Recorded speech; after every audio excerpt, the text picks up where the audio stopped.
All right, we're live. Hello, everybody. Welcome back to another episode of the Illinois Green Party series.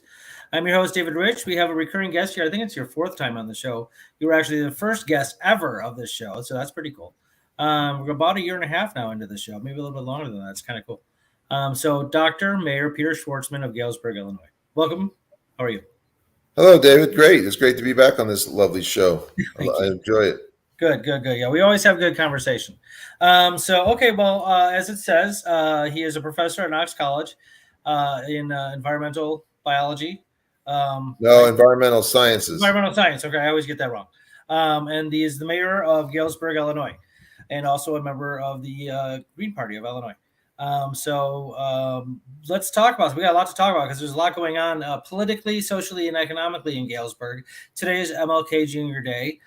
Which is very cool. And so we want to talk about some of that, and maybe on a local level and grander scale of still to this day in the 2100s, or the 2020s, sorry, the sufferings of minorities in America, and especially locally, perhaps in Galesburg. Okay, so go ahead. Well, that's a lot to chew on there. I don't know. Where do you want to focus first? Let's pick. Why don't you talk about just sort of like the like what you've done as a Green Party member, as mayor of Greenburg and Galesburg, and trying to like turn it green and kind of make it progressive, that kind of thing.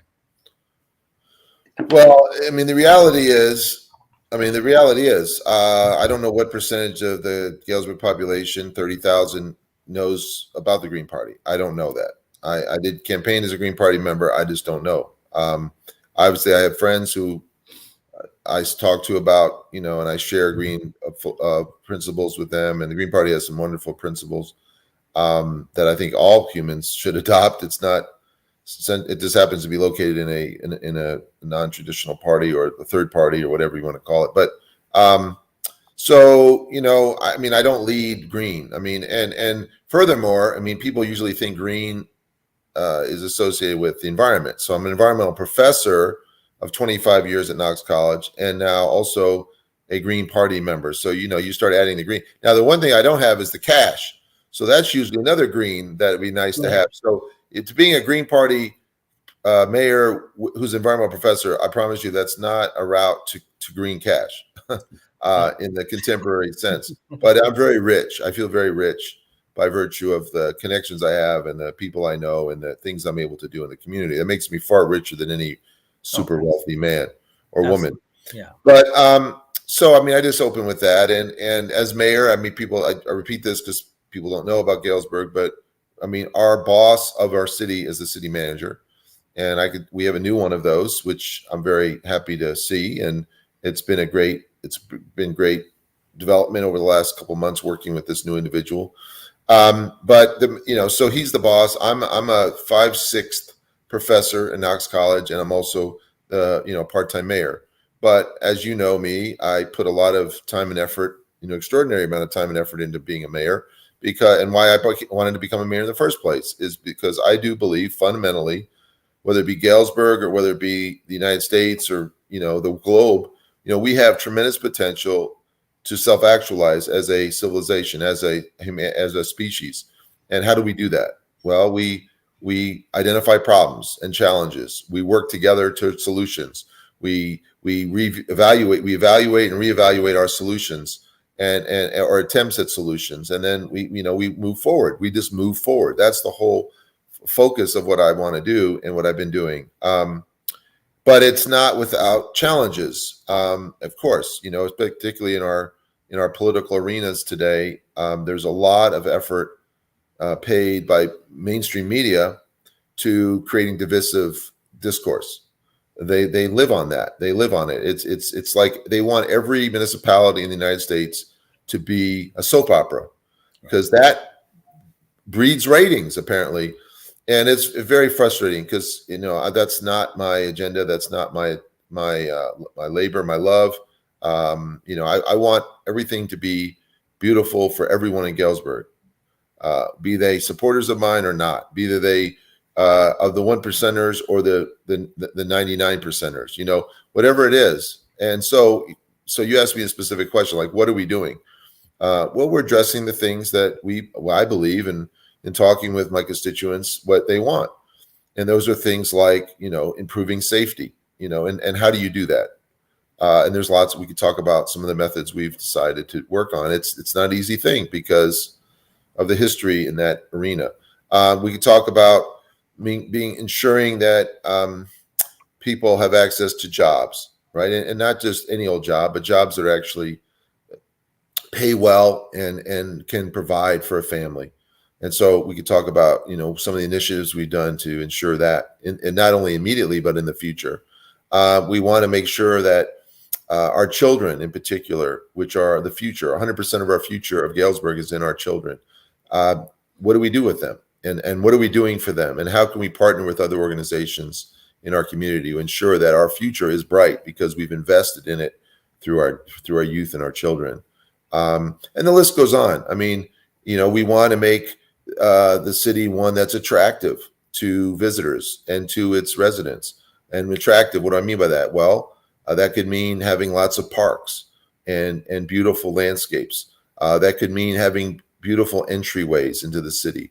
That could mean having, improving or dealing with blighted houses and maybe even neighborhoods by injecting some vital love and dollars to those initiatives.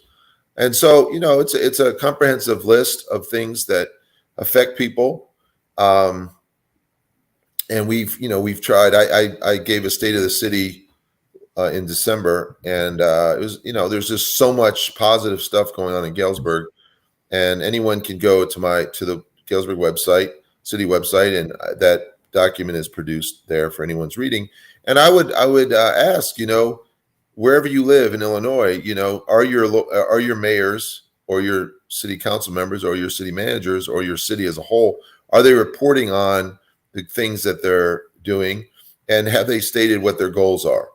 So are they clear? And so we had a strategic meeting last December, a year ago, and we came up with 23 strategic goals.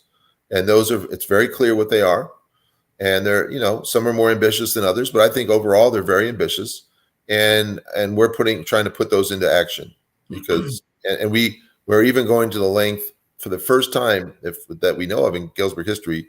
We did a community survey in the last quarter of last year that clarified, and asked the community. It's a scientifically done survey, and it's like a baseline. Where do people think we need to put our emphasis? What are the areas that we're strong? Where are the areas that are weak? And so we can put attention to those areas and move forward in a thoughtful and responsible and intelligent way. Okay, well, all right. Let's go down the list that you introduced in the beginning here.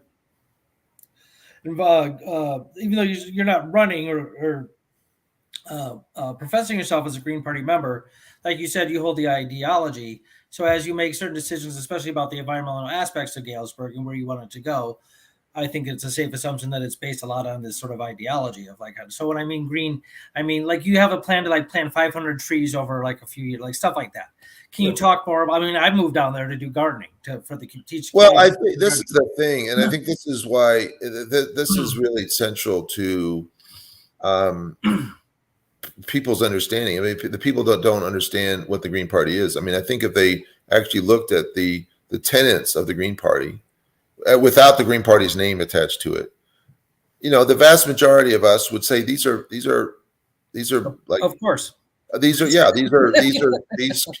be the central principles of any community. Right. I mean, we're talking about justice and equality for everyone. Right. I mean, who can disagree with that, right? We're talking about economic opportunity for everyone. Who's going to disagree with that? We're talking about, protecting our environments from pollution and from harm, right? Who's going to disagree with that? We're going to talk about equality across gender lines and racial lines. I mean, who's going to argue about that? And we're talking about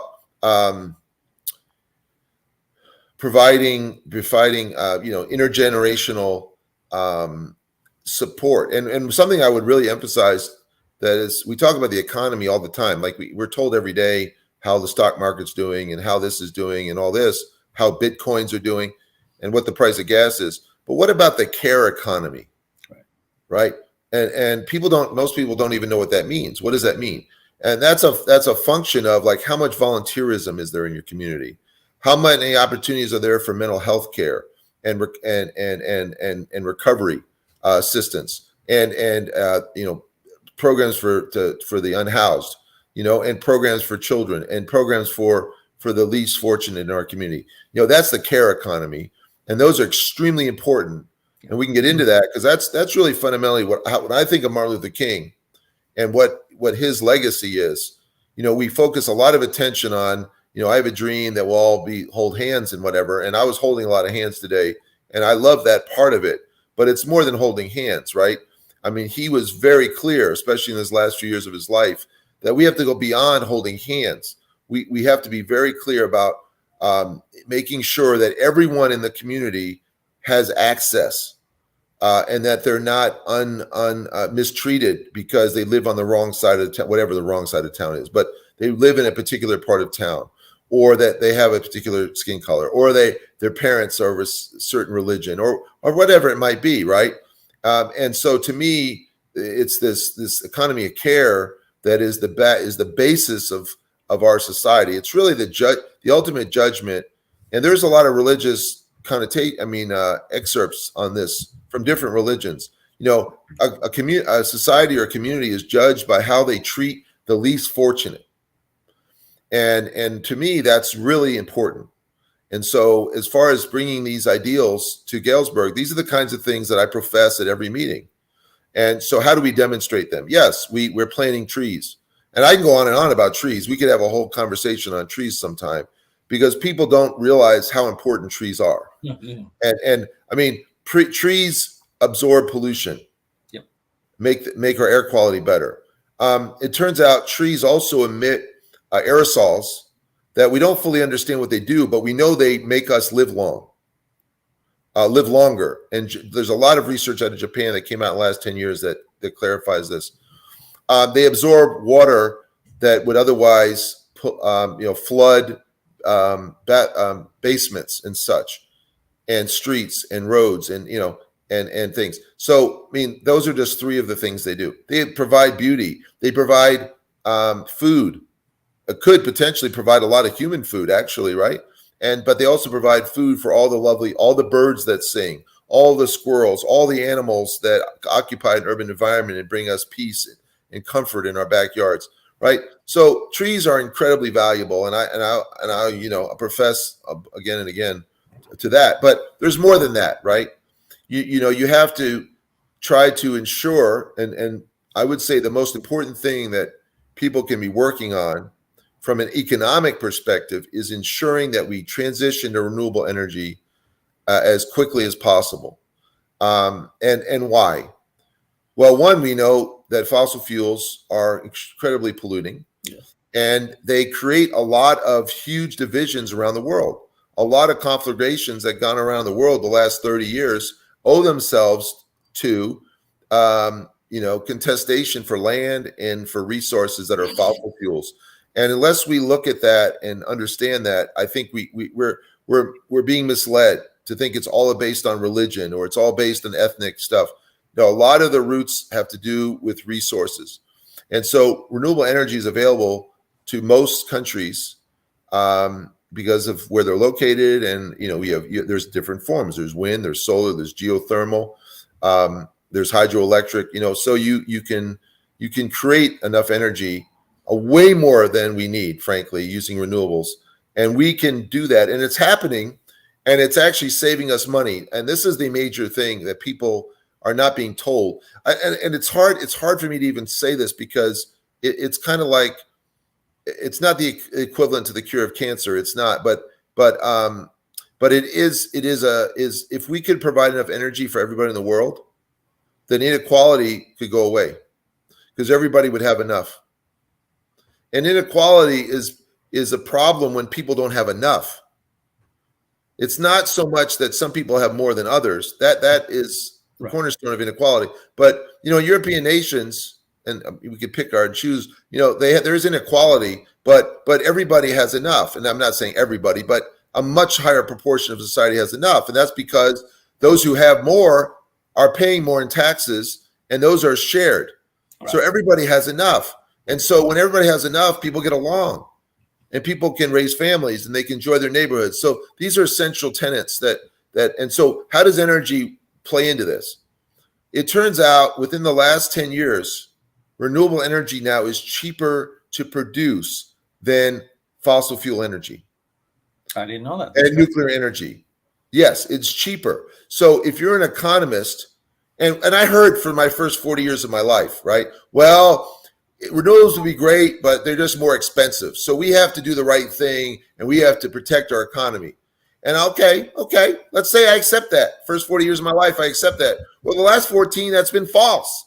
Right. And so those who say, well, we have to protect the economy because of this and that, they're perpetuating falsehoods. Okay. And we are transitioning very quickly. I can tell you in our county, there is a $170 million wind farm project that has been ready to go in the ground for 2 years.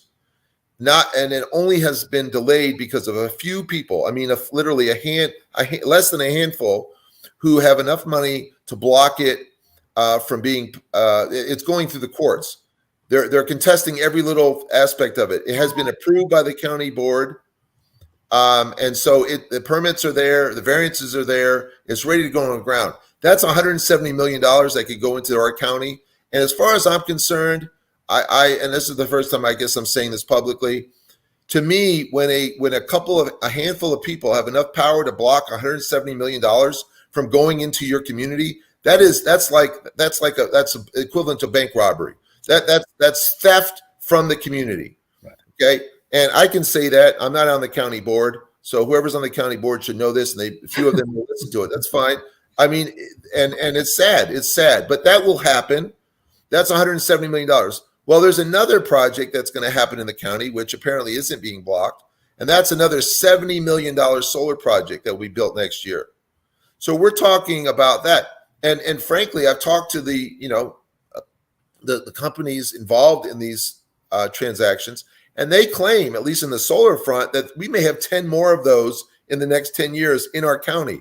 So we are talking about $800 to $900 million of injection of money and jobs and cheaper energy into our community. I mean, there is nothing like it historically. There's no precedent for this level of investment. And the point I'm making, frankly, especially to rural parts of Illinois, is that this is available to all of you. And if your community is not talking about this, it's because either they are just ignorant about it, or they have some vested interest to make sure it doesn't go this way. Right now, you may know, I mean, I teach at Knox. One of the courses I teach is on energy. So Galesburg is fortunate. I mean, whether it be me or someone else, you have a person in this position who has known a lot about energy for a long time. And so we've been looking for opportunities to save money. I put out a report last month. Given the way Galesburg has operated its electricity contracts, I could go in more into this. We have saved the community millions of dollars in the past year. Wow. That's real money. That's real money. And yet I put it out there, and I got one news media source covered it briefly, and they didn't even interview me about it. And I'm just like, what is going on here? And what is going on, frankly, is if this was truly a capitalist society, this would be world news, right? It'd be all over the front page. The growth of solar and wind over the last 20 years, and this is hard. You know, people sometimes get overwhelmed with percentages. Solar power has grown over 30% per year for the last 20 years. Wow. And I want to ask you, what other industry in the world has grown at that rate? And the answer is virtually none that I know of. So shouldn't that be on every front page of the paper? Yes. And every news source? What about wind? Wind's growing at about 20% a year during this time. This is both nationally and globally. This should be front page news. This is good news. This is a change. We are moving away from fossil fuels. Fossil fuels did us well. You know, in some cases, certainly some people better than others, but it allowed us to build out our society and travel and and live in homes that have heat and such and such. Right. So I'm not here to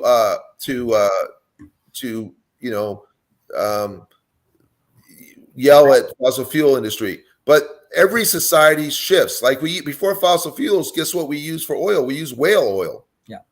And we stopped using it because we had a better option. Well, we're now in a better option, not just from an environmental perspective, but in terms of human health and in terms of human jobs and human economies. It is so much better for us to use renewables. And I'll just plug one book that just came out. It's called Electrify. You can find it in any bookstore. It's a wonderful book. It's easy to read. It's scientifically based and technologically based, but it is a fairly easy read.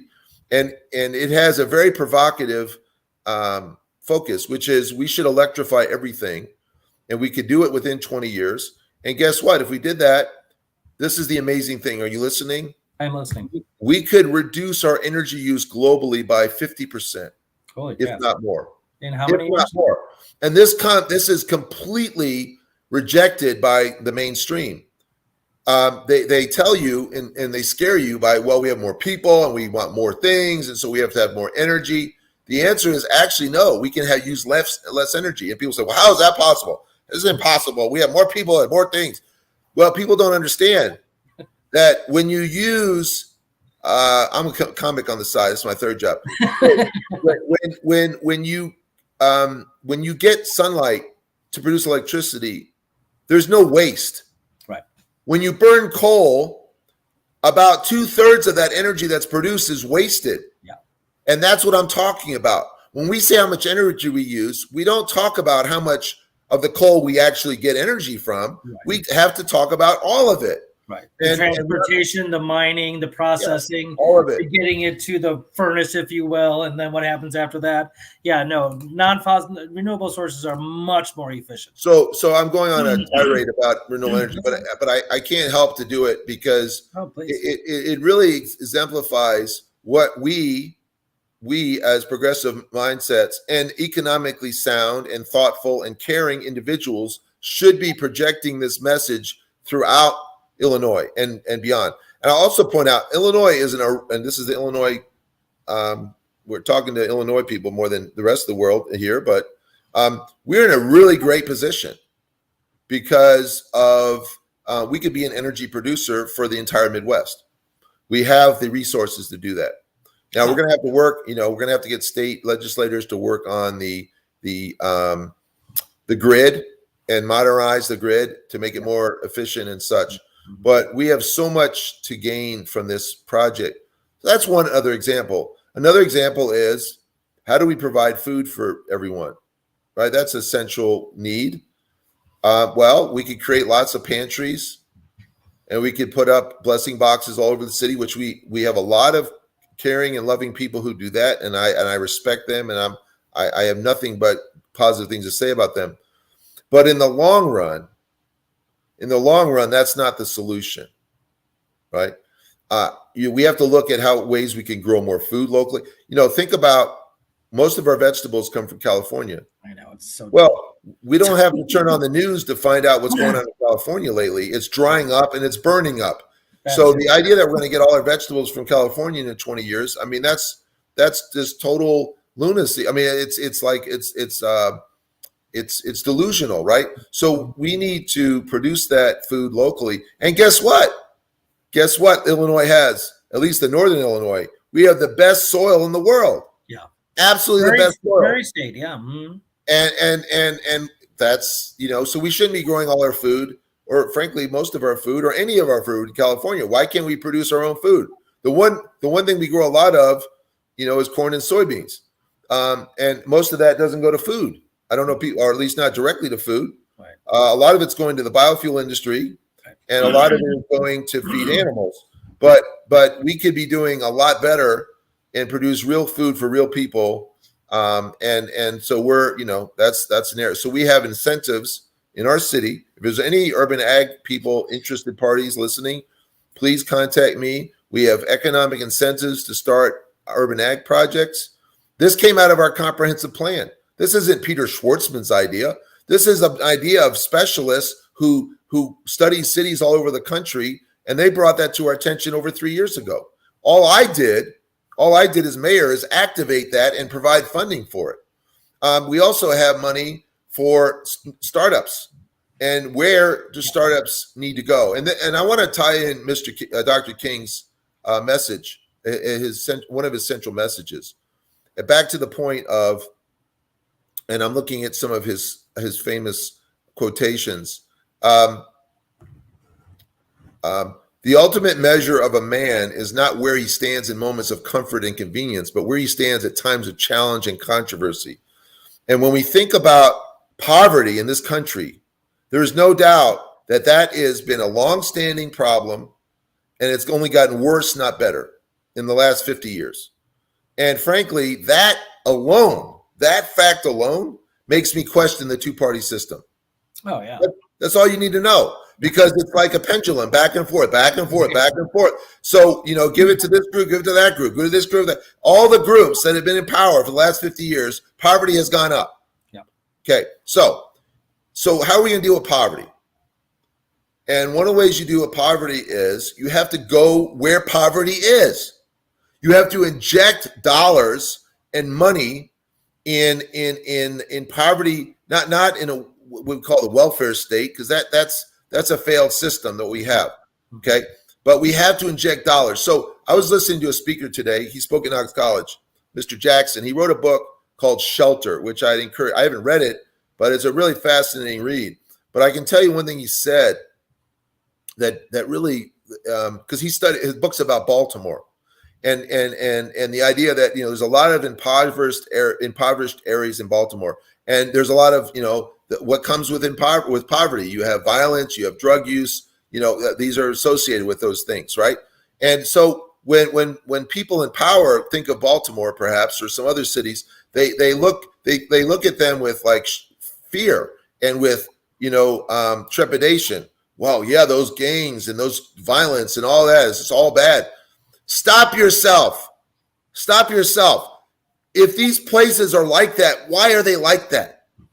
Right. It's because they have been neglected, right? They have never been, or not recently been, in a place where love and money and inspiration and care and attention has been paid.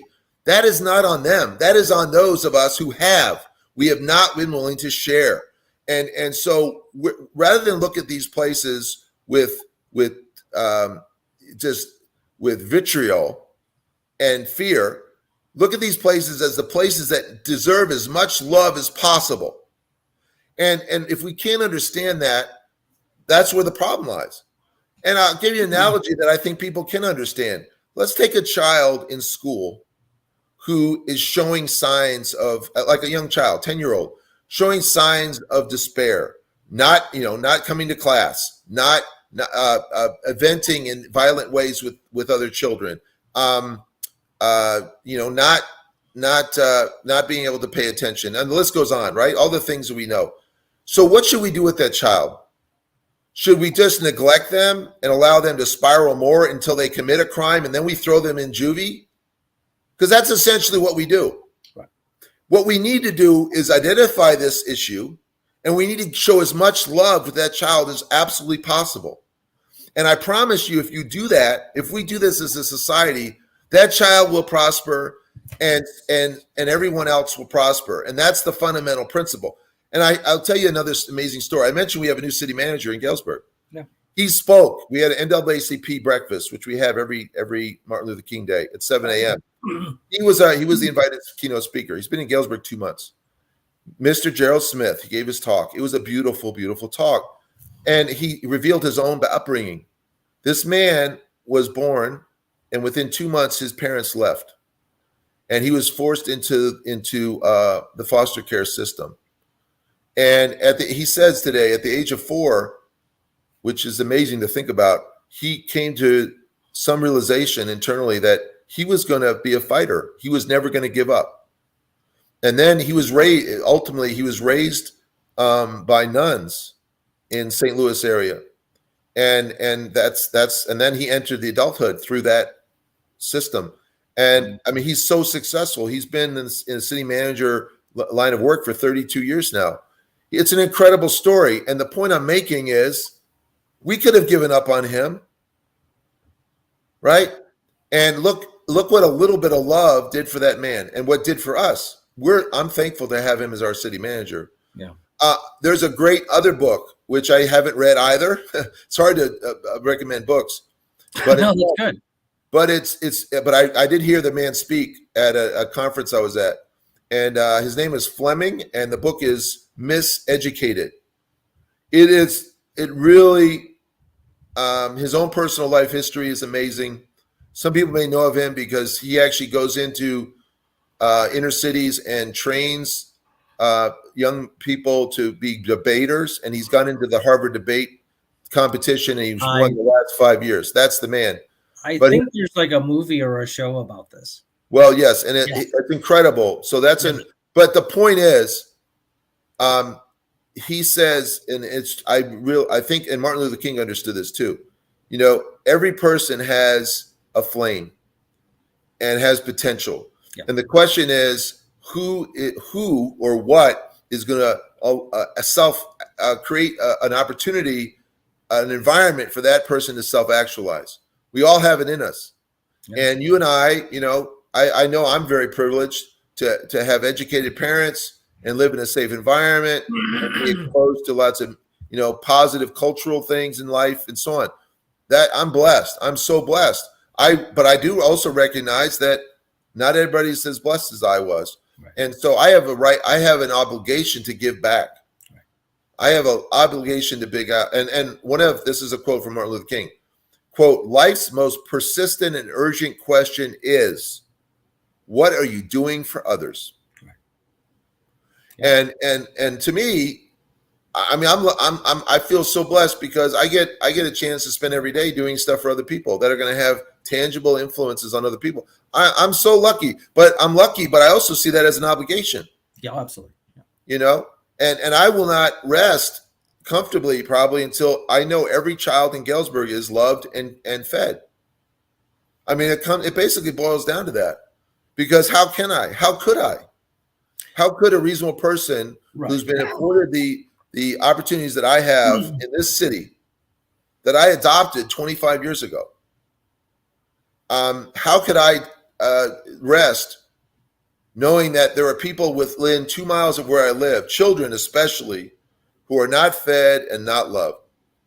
And so to the extent that we can love them and provide a safe environment for them to grow and become our future, let's do it, right? So, you know, we're not talking about Green Party principles here. Right. I mean, that's what's so absurd about it all. But I'll give the Green Party a lot of credit, right? They put these things down. These are things. If you ask a Democrat or Republican, what are your top priorities? What are you gonna see? If you ask 10 of each, you're gonna get 20 different answers. Well, right. So I mean, You know? so I give the party and I respect the party in large part because not only of its ideals, but I know the practitioners behind those ideals. Right. I know those people, yourself included. You know, I know people who are doing the work, the hard work, and I respect those people. And you don't have to be part of the Green Party to do the hard work. Yeah. There's probably a lot of people out there doing the hard work that don't even know about the Green Party. And again, but they're still very intricately valuable in terms of our collective future. Yeah. And I can't emphasize that enough. Okay, I've ranted for 20 minutes. That's great. No, let's continue. I get to ask one question and hit back for 20 minutes. It is Martin Luther King Jr. Day. We did talk about, mentioning some of the minority struggles, both in Galesburg and just nationally, if not internationally. Because, a lot of people, especially on the right, think that, racism is passé, doesn't exist anymore systemically or very little individually. There's no problem with policing and race and that kind of thing. And the data says quite the opposite. And I mean that it's the data, it's the numbers. This isn't just like a personal opinion of mine. And I could cite some for you, or probably you could too. What about struggles with minorities in Galesburg? Is there a noticeable amount? And if yes, what is the local community and government doing about it? Well, it's almost like you threw me a softball. It was bigger than the ones they used in Chicago, right? The 16-inch. Yeah, we're talking about you're probably a beach ball size softball. Hopefully, I'm not going to swing and miss. I mean, prior to me running for the mayorship, I was a city councilor, and the mayor at the time, this was brought to his attention, the issue of systemic racism. Yeah, and he said without any hesitation, there is no systemic racism in Galesburg. And yet, so the NAACP, with some scholars from Knox College, I wasn't involved in that project, they did the research. And within 3 months, they produced this 40-page document that clarifies in the numbers. It talks about all, and it broke it down into different areas. So let's look at employment. Let's look at the top positions in city government. Are there any African Americans? No, none. Let's look at the school success rates. African Americans versus white. It's ridiculous. Let's look at home ownership. Let's look at virtually any measure you want. So unless you're going to accept that apparently the color of your skin is the most important characteristic to your potential future biologically, which we know is absolutely false. Of course, right? As you know, I teach a course on environmental racism at Knox College. It's one of my most popular classes. Cool. So we know that's false. That was, whoever thinks that or replays this in some other form or veiled form, they're the dumb one. Nonsense. Yeah. The bell curve came out, 30 years ago, not even 30 years ago. So that was a very popular book. And so, those thoughts are still circulating within certain powerful individuals.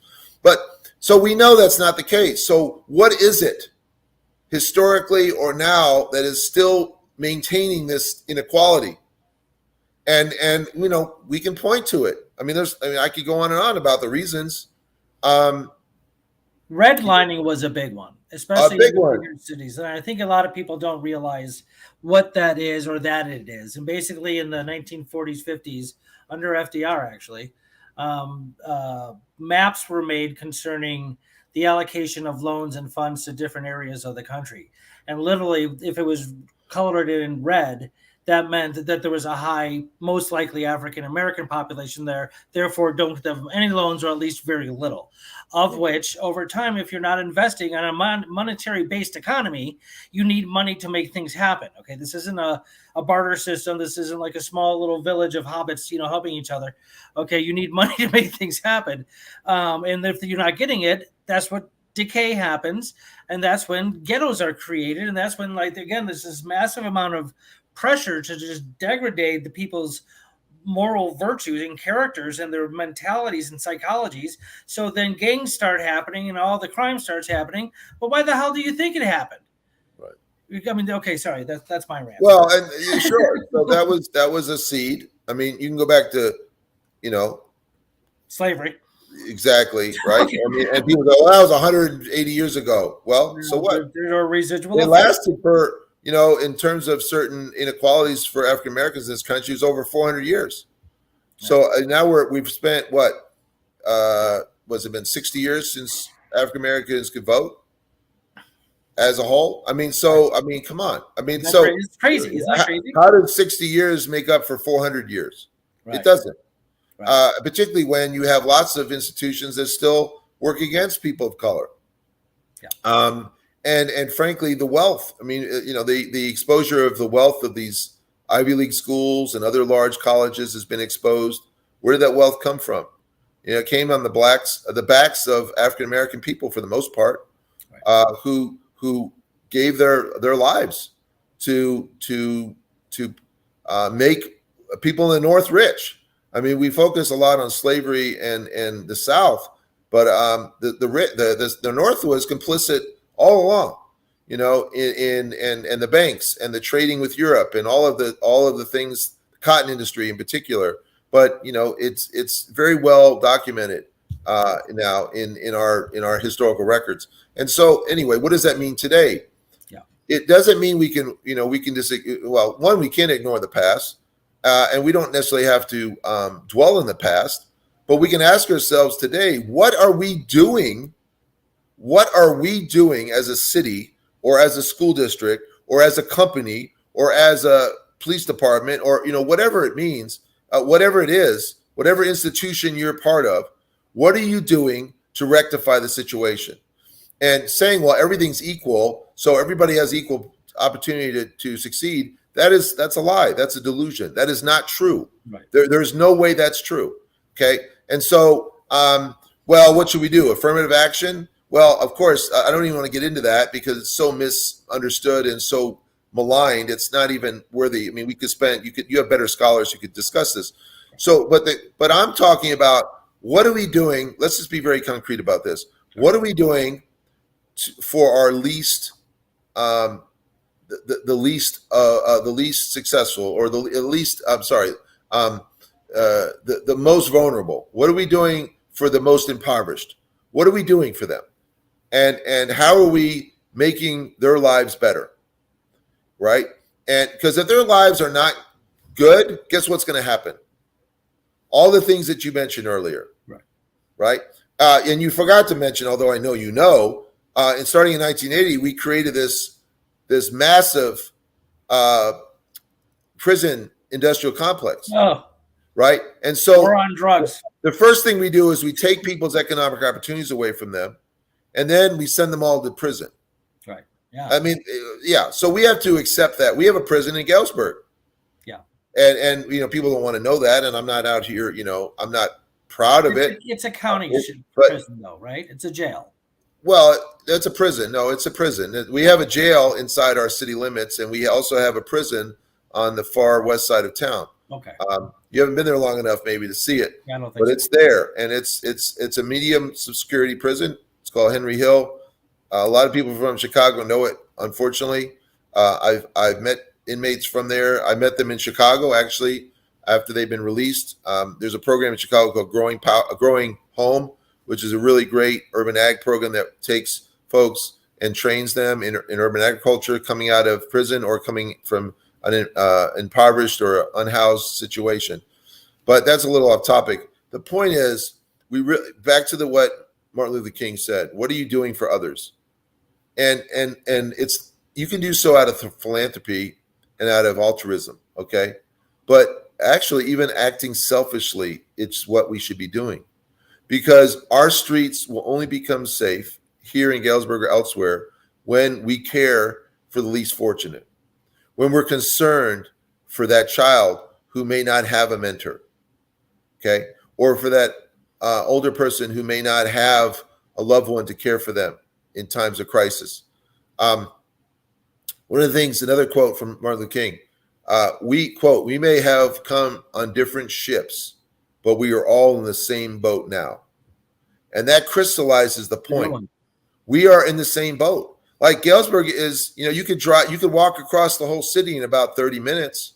So that, and if you drive, it takes you 5. Right. So, I mean, that's another reason, attracting thing from people from other parts of the country. Like, and there's no parking fees. You can park in Galesburg for free. Parking is very easy. Yes. Right. So, and people like to park, and they, so please come to Galesburg as you did. But the point is, if we're in the same boat, but we don't even recognize we're in the same boat. I mean, if you lived in, let's take the boat and make it let's make it a room. If you lived in a room where people on the other side of your room didn't have anything to eat, and were didn't have books to read, and didn't have any doctors to help them through sickness, I mean, you would go. I mean, a normal person would go over there and care for them and try to provide them as much as they could. Stare at them while you're eating your. Right. That's what humanity would do. Okay. Right. Now, why don't we do that? Well, because we're not in the same room, right, exactly. Or we don't think we're in the same room, but we are in the same room. That's the point I'm trying to make. So you extrapolate. If someone is shot in Galesburg, okay, anywhere in Galesburg, that bullet could hit any of us. Yeah. Okay, so that's another way of understanding what I'm talking about. If there is a factory that explodes in Galesburg, that affects all of us. There's not one person that is not going to be affected by that, right? If there is a major disaster, it affects us all. So we live you can extrapolate to larger communities. We're 30,000, but to understand it at a 30,000 level is really powerful to me, at least in terms of what kind of work I'm trying to do in the community. I'm trying to help everybody, but I'm also trying to help those who have historically been marginalized and historically neighborhoods that have been neglected.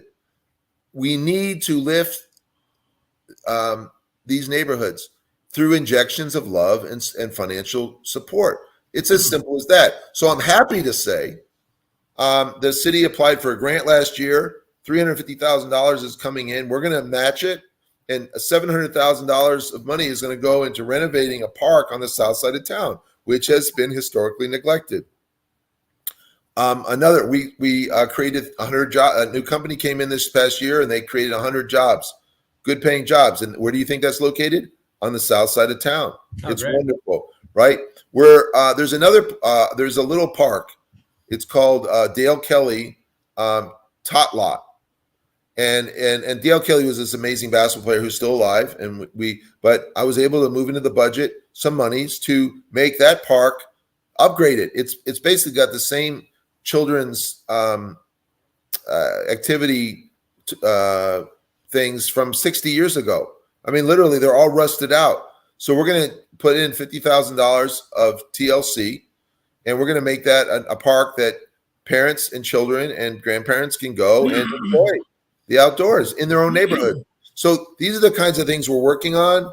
And I'm just the tip of the iceberg of what we're dealing with.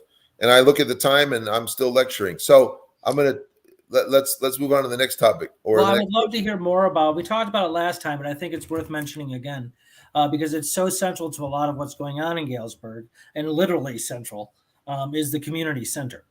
And I've been, ever since you told me about it passing, I've been coming up with all sorts of ideas. So when I go back down there, we're going to have dinner or something.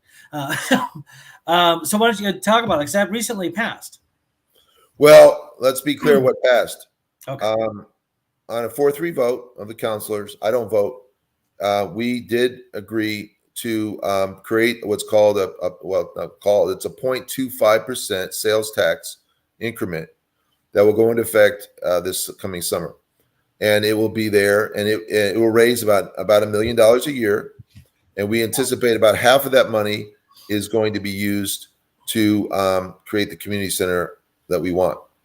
And the community center we want is currently housed in a old school, so it's going to require a renovation project, and we estimate that will be about a $7.3 million project. Now the site is not finalized. We haven't spent a dime on the site itself. We're still doing further investigation of the site and potential other sites. This is the focus at the moment, and we're looking to see if there might be some private funding that could inject some significant dollars into the project as well.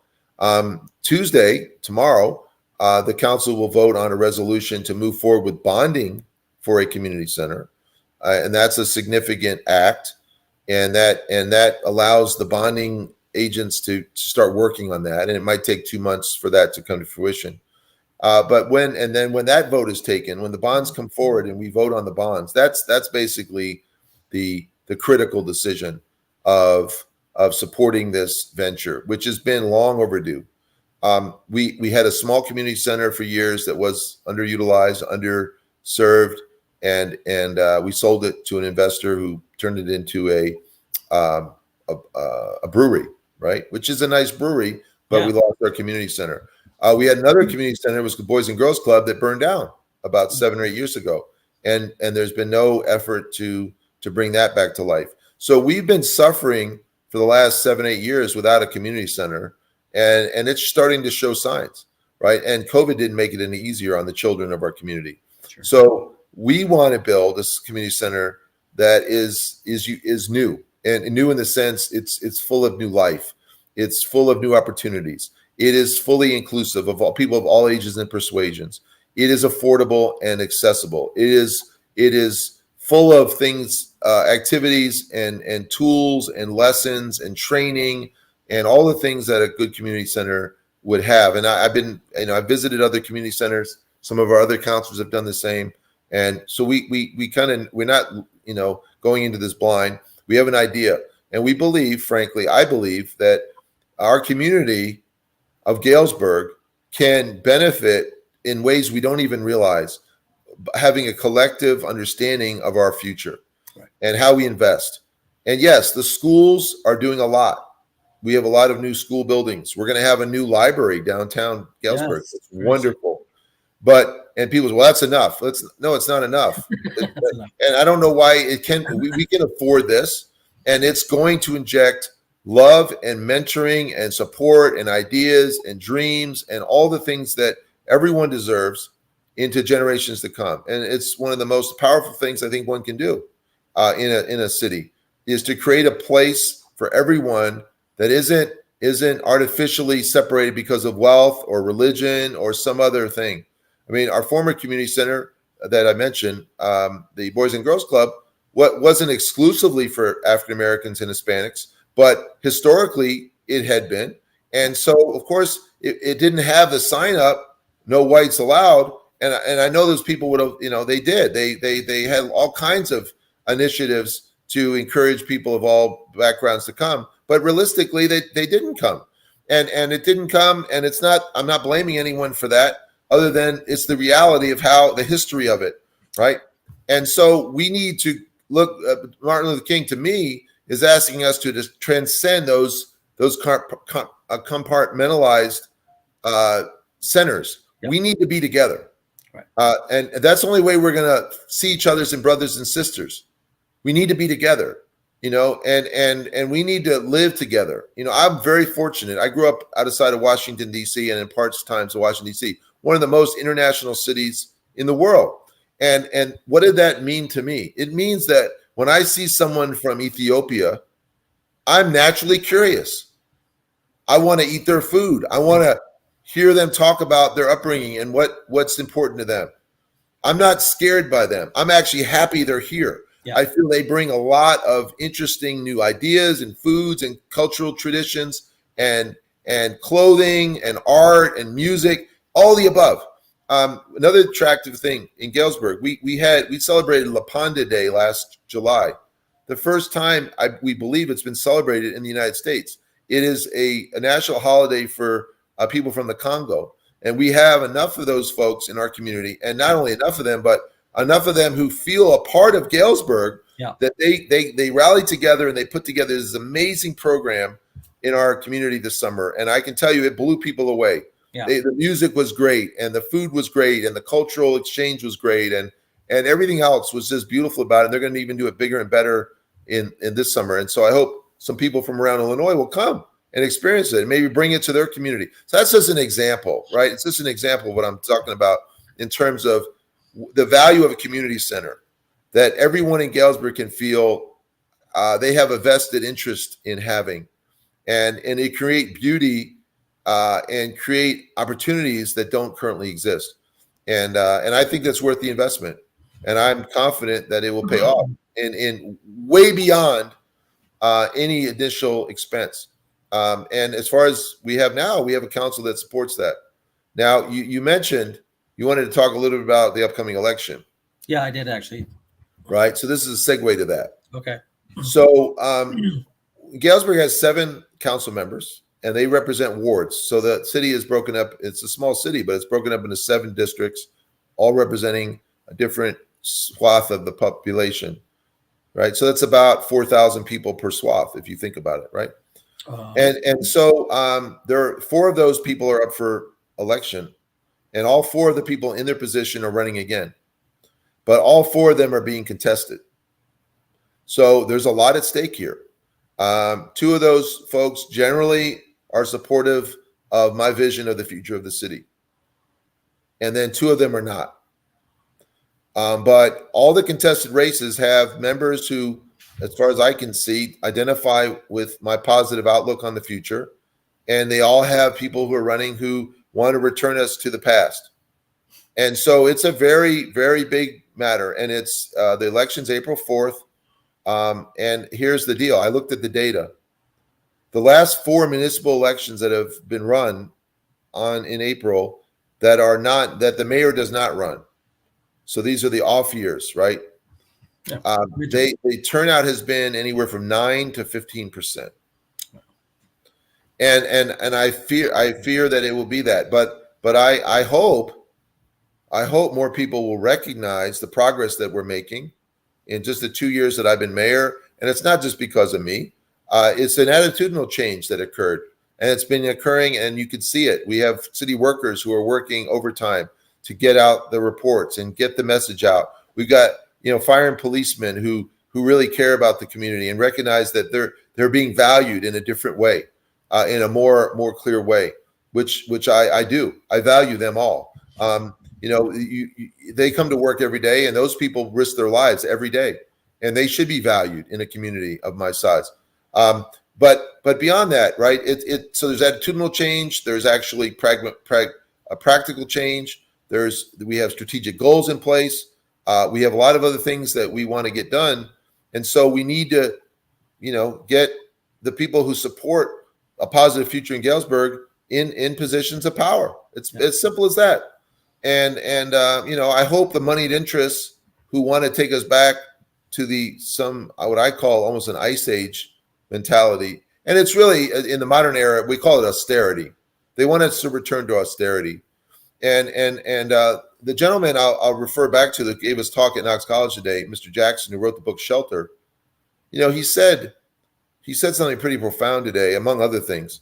He said, after the Cold War, and you and I grew up in that, there was the thought that we could be free now, right? We wouldn't have this enemy who was building weapons of mass destruction. We wouldn't have to compete with them. And so we'd have all this extra money to put towards our communities and create jobs and beautiful parks and all this, right?